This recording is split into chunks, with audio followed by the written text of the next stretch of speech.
Most leaders that I know want fully empowered, high-performing teams in their organization. The problem is, fully empowering others is also a challenge for most leaders. Because here's what I know. It is impossible to fully empower someone and hang on to control at the same time. Now, let me explain this way. In my family, we have a tradition of cutting down a fresh Christmas tree every year for the holiday season.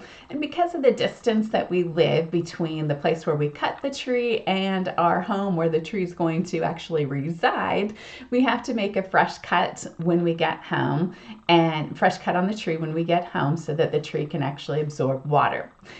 So one year when my younger son was about 12 or 13, somewhere around that time frame, we're driving home and he had asked if he could make the cut on the tree when we got home. And really what he was asking me is like, hey, will you empower me to do this task? And I thought it through, was like, yeah, he's been around power tools for a while. He's been able to cut trees and do different things. And sure, why not? It's probably time. So I gave him permission, said absolutely, and then I went into full on directive leader mode. I started directing him with exactly how this process was going to work, exactly step by step what he was going to do, at what time, and all of these things. And being the leader that he is, he was having none of it.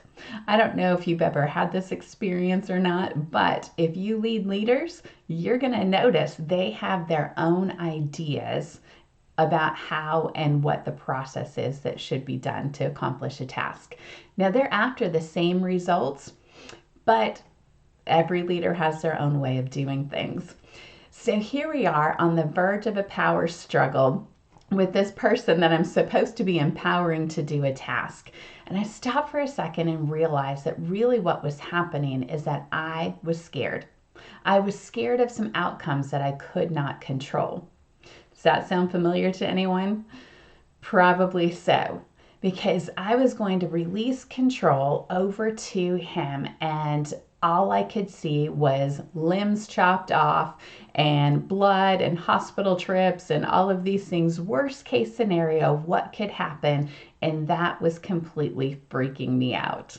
So I was trying to control every ounce of his actions to prevent this outcome that may or may not happen. So what was happening in the meantime is that my control, my attempt at control, and my fear was bringing out the worst in him. He started getting defiant and more obstinate, more set, digging his heels in, and not really wanting to listen to any kind of feedback.